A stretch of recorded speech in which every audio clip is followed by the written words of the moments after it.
और अब देखिए दिल्ली से राघव चड्ढा पर बड़ी खबर सामने आई है, जहां आपके राष्ट्रीय मीडिया प्रभारी अनुराग ढांडा की ओर से पोस्ट किया गया। उन्होंने लिखा कि राघव मोदी के खिलाफ नहीं बोलते, मोदी से राघव चड्ढा डर गए हैं। ये अनुराग ढांडा की ओर से एक पोस्ट के जरिए कहा गया है। तो बड़ी जानकारी, बड़ी खबर आपको बता रहे हैं, जहां उन्होंने अनुराग ढांडा ने राघव चड्ढा पर निशाना साधते हुए कहा है कि राघव चड्ढा मोदी से डर चुके हैं, घबरा गए हैं, इसीलिए सदन में वो मोदी के खिलाफ नहीं बोलते हैं। और ये पोस्ट भी आपको हम दिखा रहे हैं अनुराग ढांडा का, जिन्होंने सीधे तौर पर राघव चड्ढा पर कटाक्ष किया है और राष्ट्रीय मीडिया प्रभारी हैं। पोस्ट करते हुए उन्होंने सीधे तौर पर यह लिखा कि राघव चड्ढा मोदी के खिलाफ नहीं बोलते हैं क्योंकि राघव चड्ढा मोदी से डर चुके हैं।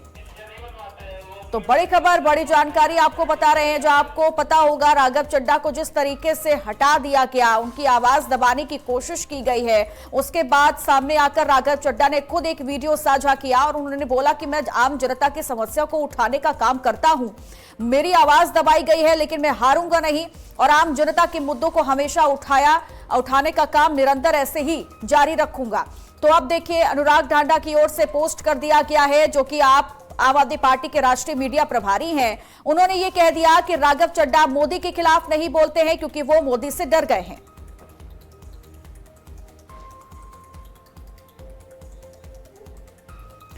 और इसी खबर पर तमाम जानकारी देने के लिए हमारे नेशनल एडिटर प्रदीप विश्वकर्मा जी हमारे साथ जुड़ गए हैं। प्रदीप जी, सवाल तो यही है, बहुत पहले से ये खबर थी कि आम आदमी पार्टी और राघव चड्ढा के बीच में कुछ ठीक नहीं चल रहा है, लेकिन अब जैसा कि अनुराग ढांडा का ये पोस्ट आ गया है, अब सवाल तो उनसे ये किया जाएगा कि आम जनता के मुद्दों को उठाना जरूरी है या फिर प्रधानमंत्री मोदी के खिलाफ बोलना जरूरी हो गया है विपक्ष के लिए?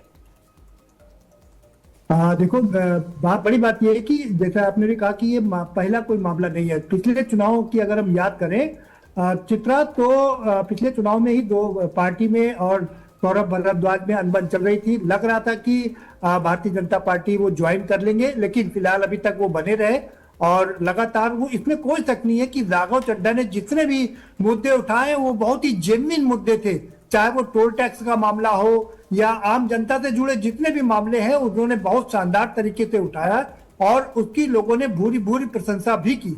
लेकिन ये बात भी सही है कि उन्होंने कभी सरकार को कटघरे में नहीं खड़ा किया और खासकर जो देश के प्रधानमंत्री नरेंद्र मोदी, उन पर कभी कोई निशाना नहीं साधा।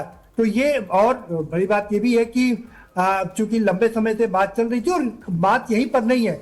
चित्रा, आप देखो, अभी अगर हम असम की बात करें तो कांग्रेस के एक बहुत बड़े लीडर ने, जो सांसद हैं, वर्तमान सांसद हैं, उन्होंने भारतीय जनता पार्टी ज्वाइन कर लिया है। इसके अलावा कांग्रेस की अगर हम बात करें तो आधी से ज्यादा कांग्रेस तो इस समय भाजपा में ही है और अभी भी ये कहा जा रहा है कि बहुत सारे बड़े नेता ऐसे हैं जो कि भारतीय जनता पार्टी के और मोदी जी के पे रोल पर है, यानी कि वो कभी भी पाला बदल सकते हैं। इसका एक छोटा सा उदाहरण अगर हम प्रस्तुत करें यहाँ पर, दिग्विजय सिंह जैसे नेता, इतने बड़े नेता, कमलनाथ जैसे नेता, दिग्विजय सिंह की बात करें, गोवा के प्रभारी थे और गोवा में उन्होंने जीत दर्ज की। कांग्रेस को 14 विधायक जीत करके आए और भारतीय जनता पार्टी के 12 विधायक जीत करके आए। उसके बावजूद दिग्विजय सिंह 2 दिन तक सरकार बनाने नहीं गए और वहां पर भारतीय जनता पार्टी ने तोड़फोड़ करके सरकार बना ली। तो इस तरीके से तमाम और भी बहुत सारे नेता हैं जो भारतीय जनता पार्टी के पे रोल पर हैं। अभी भी कांग्रेस के खुद राहुल गांधी कह चुके हैं कि पता नहीं कितने, गुजरात में उन्होंने ये बात कही कि आधे से ज्यादा कांग्रेसी तो भारतीय जनता पार्टी के पे रोल पर ही हैं। उनको भी इस बात का अंदाजा है, लेकिन कितने लोगों को निकालें, ये अपने आप में बड़ा सवाल है। बात वापस आम आदमी पार्टी की करते हैं। आम आदमी पार्टी, इसमें कोई शक नहीं कि सौरभ भारद्वाज बहुत पढ़े लिखे व्यक्ति हैं और बहुत बड़े लिखे सांसद हैं, आम जन से लोग मुद्दे उठाते रहते हैं। लेकिन प्रदीप जी, सवाल तो यही है कि इससे पहले समझाया भी तो गया होगा, एकाएक हटा नहीं दिया गया होगा। ऐसा नहीं लगता कि पहले बातचीत भी हुई होगी राघव चड्ढा को समझाने की और उन्हें क्या करना है, आम आदमी पार्टी की क्या नीति है, उस दिशा में लाने की कोशिश की गई होगी? ऐसा भी तो हुआ होगा।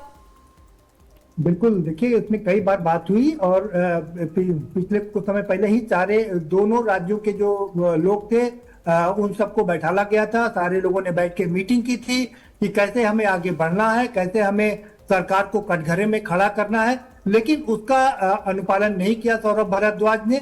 और अब चूंकि केजरीवाल हैं, वो पूर्व IRS हैं, उनकी पत्नी भी IRS है, उनके पास भी अपने सूत्र हैं, वो दो जगह सरकार चला चुके हैं। दिल्ली में उनकी लंबे समय तक सरकार थी, पंजाब में उनकी सरकार है, तो उनके पास भी अपने सूत्र हैं। उन्हें शायद ज्ञात हुआ होगा कि इनके तार बहुत अच्छी तरीके से जुड़ चुके हैं और कभी भी वो पाला बदल सकते हैं, और यही कारण है कि उनको यहाँ से इसमें मुक्ति दिला दी गई। लेकिन सौरभ भारद्वाज अभी अपने पत्ते नहीं खोल रहे हैं। वो कह रहे हैं कि हम आम जनता के मुद्दे उठाते थे, उठाते रहेंगे। कुछ और लोगों की बात करें चित्रा, तो आप देखिए जितने कांग्रेस में शानदार प्रवक्ता थे, चाहे हम गुप्ता की बात करें या जो बहुत शानदार जो आर्थिक मुद्दों को उठाते थे, वो सब के सब भारतीय जनता पार्टी में चले गए। और आज वो वल्लभ की बात कर रहा हूं मैं, गौरव वल्लभ की बात कर रहा हूं मैं।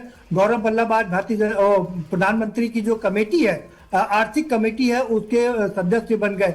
तो जितने भी अच्छे लोग हैं वो सब भारतीय जनता पार्टी का दामन थाम रहे हैं, या यूं कहें इसको पलट के कि भारतीय जनता पार्टी ने उनको अपने साथ मिला लेने का काम किया है। अभी देखिए लेंडर पेस को, कोलकाता की बात करें तो लेंडर पेस को भी उन्होंने शामिल कराया है। तो देश के शानदार लोगों को लगातार भारतीय जनता पार्टी अपने में समेट रही है और इस तरीके से विपक्ष को झटके पे झटका दे रही है। और ये आम आदमी पार्टी के लिए एक बहुत बड़ा झटका है, क्योंकि वो एक शानदार वक्ता है, प्रवक्ता है और सांसद है, और उनके जाने से वाकई एक आम आदमी पार्टी को एक झटका लगेगा।